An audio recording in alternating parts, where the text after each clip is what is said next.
Assalamualaikum warahmatullahi wabarakatuh. Ismi Muhammad Hadi Zufairi bin Fauzi. Raqmut talib 05400663. Ayuh, baik. Kumpulan kami akan membentangkan tentang perjumpaan antara Fir'aun dan Nabi Musa sebelum kenabian. Baik, kami akan menceritakan sedikit tentang dalil-dalil yang berkait serta pengajaran mereka. Okey, baik, saya akan mulakan insya-Allah, iaitu saya akan mulakan pada slide saya yang bertajuk kisah kehidupan riwayat Nabi Musa sebelum kenabian. Okey, baik. Bismillahirrahmanirrahim.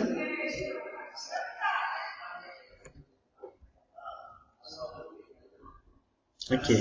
Firaun ni dia ada satu malam itu dia bermimpi tentang seorang bayi lelaki yang akan merampah takhtanya dan akan menghancurkan singgasananya. Baik, dengan itu Firaun memutuskan untuk mengarahkan segala bala tenteranya untuk mengambil semua bayi lelaki yang lahir pada tahun itu secara paksa. Kerana apa? Kerana ingin membunuh bayi lelaki tersebut. Okey, tidak mahulah bayi lelaki tersebut mengambil takhta. Baik. Dan pada zaman itu rakyat Mesir ni hidup dalam keadaan ketakutan kerana Firaun memerintahkan bala tenteranya untuk mengambil bayi lelaki tersebut. Okey, baik. Setelah lahirnya Nabi Musa ni, sebelum perjumpaan dengan Firaun, setelah lahirnya Nabi Musa, ibu kepada Nabi Musa mendapatlah menghanyutkan Nabi Musa ni ke sungai Nil. Okey, kerana risau diketahui dan dibunuh oleh Firaun. Baik, selepas itu isteri Firaun terjumpa Musa yang bersih dan bercahaya di hilir sungai. Dia kelihatan satu kotak dan bertanya, apakah kotak itu ya tuanku? Dan isteri Firaun juga menyuruh dayangnya mengambil kotak tersebut dan melihat ada seorang bayi lelaki yang bersih dan bercahaya di hilir sungai dan meminta Firaun untuk dijadikan anak angkat. Ya, memujuklah Firaun untuk mengambil bayi lelaki tersebut sebagai anak angkat. Kerana apa? Kerana pasti ada potensi pada bayi lelaki tersebut untuk menaikkan lagi bangsa Firaun. Okey, baik. Nabi Musa melarikan diri. Setelah meningkat dewasa, Nabi Musa menentang kezaliman Firaun sehingga dia diburu oleh para ahli sihir Firaun. Maafkan saya, astagfirullahalazim. Okay, Nabi Musa melarikan diri dari Mesir ke Madian. Kerana apa? Kerana takut dengan pemburuan ahli sihir Firaun yang ingin membunuhnya. Baik, apabila Nabi Musa ni berhijrah dari Mesir ke Madian, beliau bertemu dengan seorang nabi, iaitu Nabi Syuaib. Dan Nabi Syuaib mengawinkan Nabi Musa dengan salah seorang puterinya. Baik, dalam perjalanan pulang bersama puterinya, bersama isteri Nabi Musa singgah di Tur Sina dan menerima wahyu pertamanya daripada Allah Subhanahu Wa Taala. Okey, baik, ini menunjukkan bahawa Nabi Musa telah diangkat sebagai seorang rasul, sebagai nabi. Okey, jadi itu setakat itu saja kisah yang sebelum kenabian Nabi Musa bertemu dengan Firaun. Baik, saya akan serahkan kepada saudara saya yang seterusnya, insya-Allah.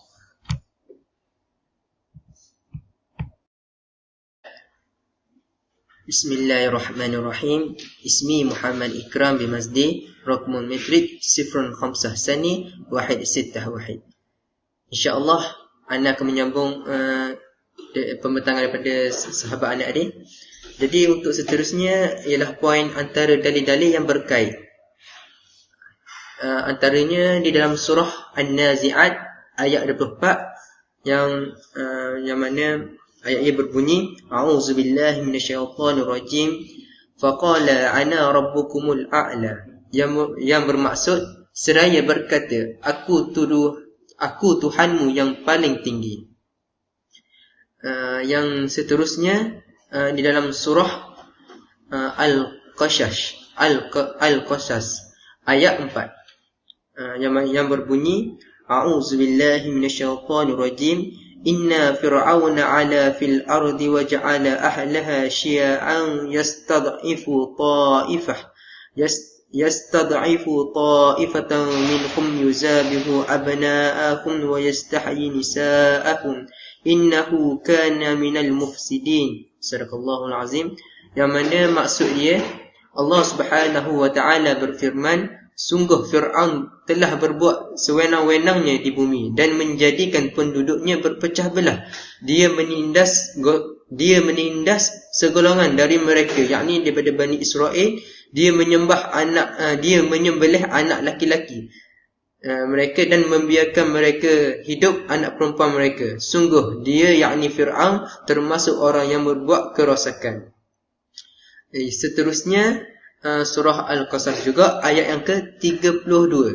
Yang mana maksud dia, masukkanlah tanganmu ke dalam leher bajumu, nescaya ia keluar putih tanpa cacat, bukan kerana penyakit, dan dekapkanlah kedua tanganmu ke dadamu bila ketakutan.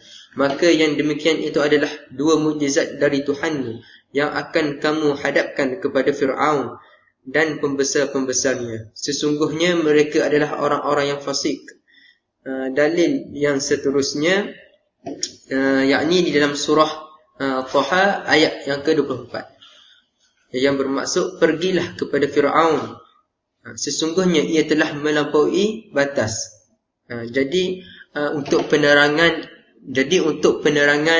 dalil-dalil ini ana serah kepada sahabat ana Muhammad Iman Zuhilmi. Terima kasih. Bismillahirrahmanirrahim. Nama saya Muhammad Iman Zuhilmi bin Rostam. Nama matrik 054228. Okay, InsyaAllah saya akan menerangkan pengajaran daripada dalil-dalil yang berkait. Daripada surah An-Nazi'at ayat yang ke-24, lafaz al-a'la, yakni yang paling tinggi. Di sini terdapat pengakuan yang pasti daripada Fir'aun bahawa ada Tuhan selain dirinya. Dirinya merasa bimbang dengan cerita Nabi Musa AS tentang Allah. Sesungguhnya Allah Tuhan sekalian alam dan kita wajib mentaati segala perintahnya dan meninggalkan segala larangannya. Yang kedua daripada surah Al-Qasas ayat yang keempat, Fir'aun mengarahkan tenteranya untuk mengambil lalu membunuh semua bayi lelaki yang tidak berdosa kerana takut tahtanya akan dirampas. Apabila kita ni terlalu taksub dengan kuasa dan harta dunia, sanggup kita melakukan pembunuhan yang kejam tanpa rasa bersalah dan belas kasihan, sedangkan segalanya itu hanya pinjaman daripada Allah Subhanahu Wa Taala. Yang ketiga daripada surah At-Taha ayat yang ke-24, Allah Subhanahu Wa Taala memerintah Nabi Musa AS berdakwah kepada Fir'aun dan para pengikutnya agar mengakui Tuhan Musa AS, yakni Allah. Setiap utusan Allah, yakni Rasul, adalah benar dan kita wajib menyahut semua dakwah Rasulnya. Dan yang terakhir sekali daripada surah Al-Qasas juga, tetapi ayat yang ke-32, Nabi Musa dikurniakan pelbagai mukjizat sebagai persiapan untuk menghadapi Fir'aun dan para pengikutnya. Ia juga sebagai wahyu pertama Nabi Musa. Nabi Musa seorang yang sangat jujur menjalankan amanah daripada Allah Subhanahu Wa Taala. Jadi itu saja daripada kumpulan kami. Wallahu alam. Assalamualaikum warahmatullahi wabarakatuh.